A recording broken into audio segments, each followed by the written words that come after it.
Assalamualaikum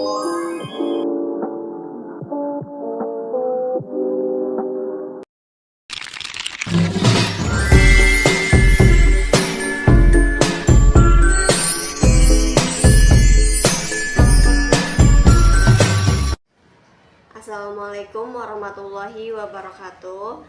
Perkenalkan, nama saya Wulansari dari kelas RA 17 dengan nomor induk mahasiswa 2234407 dari jurusan S1 Manajemen Universitas Primagraha. Pada video kali ini saya akan menjelaskan materi pembelajaran mengenai lingkungan kerja dengan judul pengaruh lingkungan kerja terhadap kepuasan kerja untuk meningkatkan kinerja pegawai. Nah, lalu apa sih yang mempengaruhi produktivitas kinerja seorang pegawai? Menurut sumber yang saya cari di sini ada dua faktor yang mempengaruhi kinerja seorang pegawai, yaitu faktor eksternal dan faktor internal. Nah, di sini saya akan menjelaskan faktor internalnya terlebih dahulu. Nah, di sini faktor internal yang berpengaruh terhadap kinerja seorang pegawai yaitu sifat pegawai itu sendiri, misalnya kompetensi, skill, sikap, kematangan, komitmen, motivasi, dan lain-lain. Artinya, kalau seandainya pegawai tersebut skillnya tidak memumpuni dalam suatu pekerjaan tersebut, tentu akan menghambat kinerja seorang pegawai itu. Nah, di sini juga ada faktor eksternal, yang dimana faktor eksternal yaitu dihubungkan dengan lingkungan seperti suasana kerja.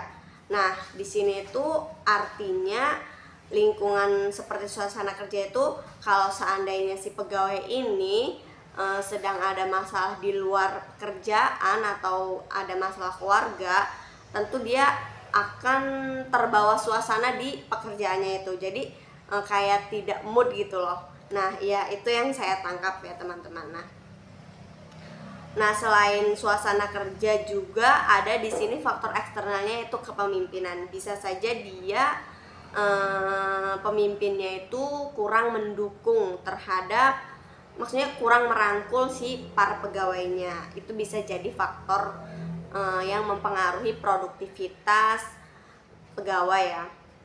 Lanjut di sini pembahasan utama. Nah, dalam pembahasan utama ini yang menurut sumber yang saya cari, menurut Alex S. Nitisemito pada 2000, lingkungan kerja yaitu segala sesuatu yang ada di sekitar para pekerja yang dapat mempengaruhi dirinya dalam menjalankan tugas-tugas yang diembannya. Artinya si lingkungan kerja ini, apapun yang ada di sekitar lingkungan kerja, entah itu rekan kerja, bos, atau yang tadi faktor yang sudah saya sebutkan itu tidak mendukung, nah itu nanti akan mempengaruhi si para pegawai. Contohnya rekan kerjanya ini tidak bisa diajak bekerja sama nih. Tentu kan nanti contoh aku nih, nah ini rekan kerja aku, dia nggak bisa diajak kerja sama aku, pasti mempengaruhi kinerja aku dong. Kok kamu nggak mau diajak kerja sama sih? Ini gimana nanti tugas kita dalam mengerjakan tugas ini dari bos gitu. Atau juga bisa jadi kalau pemimpin kita atau bos kita itu tidak merangkul kita, tidak membimbing kita. Kalau seandainya kita belum paham tentang tugas ini, tapi bos kita tuh menuntut kita agar menyelesaikan tugas ini, nah kita juga akan kesulitan. Nah, itu juga bisa mempengaruhi lingkungan kerja kita.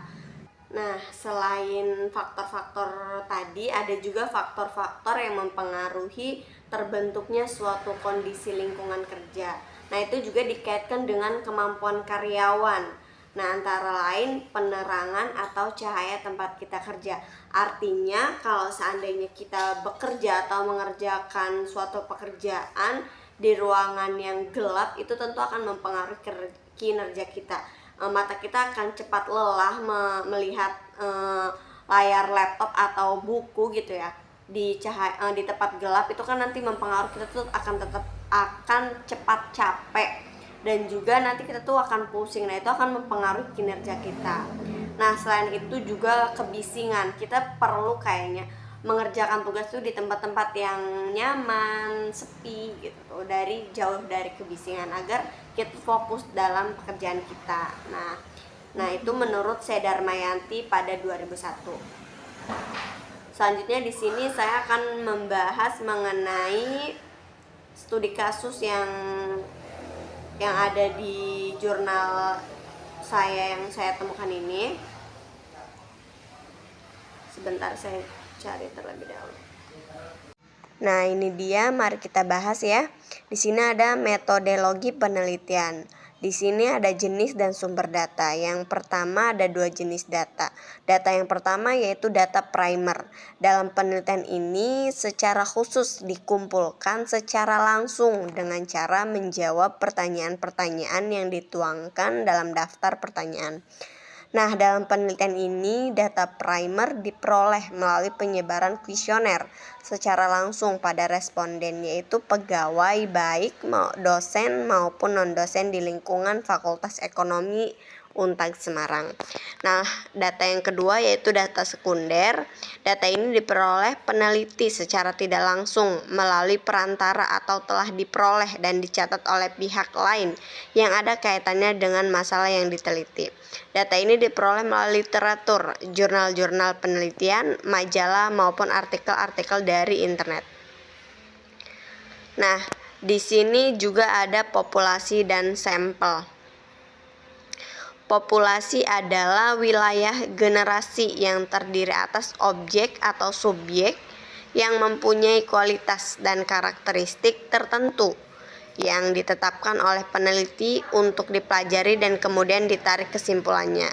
Ini menurut Sugiono pada 2002. Populasi dalam penelitian ini adalah seluruh pegawai baik dosen maupun non-dosen di lingkungan Fakultas Ekonomi Unpad Semarang. Nah, sampel adalah bagian dari keseluruhan populasi yang akan diteliti yang memiliki karakteristik relatif sama dan bisa dianggap mewakili populasi. Menurut Sugiono pada 2002. Nah, metode pengambilan sampel digunakan secara acak, yaitu random sampling, yaitu setiap satuan elemen dari populasi mempunyai kesempatan yang sama untuk dipilih sebagai sampel sehingga hasilnya dapat dievaluasi secara objektif. Menurut Masri Singarimbun dan Sofyan Effendi pada 1987.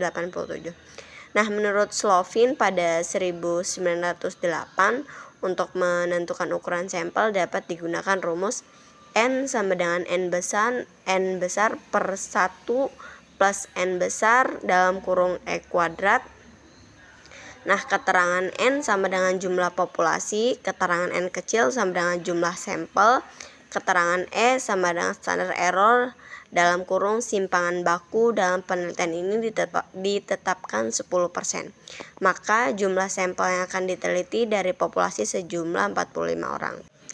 Nah, metode pengumpulan datanya yaitu data yang diperoleh dalam penelitian ini didapat dengan cara wawancara dan pengisian kuesioner oleh responden.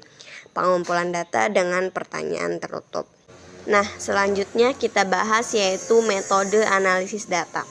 Metode analisis data digunakan regresi linear melalui program SPSS atau kepanjangannya Statistical Product and Service Solution, yaitu yang pertama uji pengaruh lingkungan kerja dalam kurung X1, kepuasan kerja X4, persamaan regresi bergandanya sebagai berikut, yaitu Y sama dengan A plus B1 X1 plus B4 X4 plus B3 X3. Nah, yang kedua uji pengaruh lingkungan kerja terhadap kepuasan kerja pegawai X4, persamaan regresi bergandanya sebagai berikut.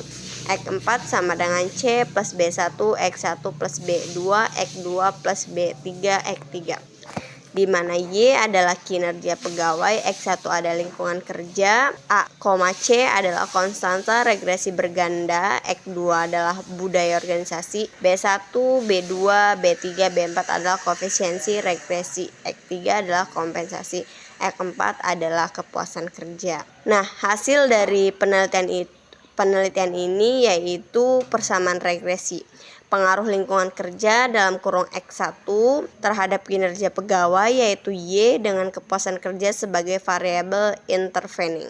Nah, berdasarkan perhitungan analisis regresi linier dengan program SPSS versi 16 pada lampiran ini, maka dapat ditulis ke dalam persamaan regresi berganda sebagai berikut. Y sama dengan 3,143 plus 0,489 X1 plus 0,308 X3 plus 0,003 X4.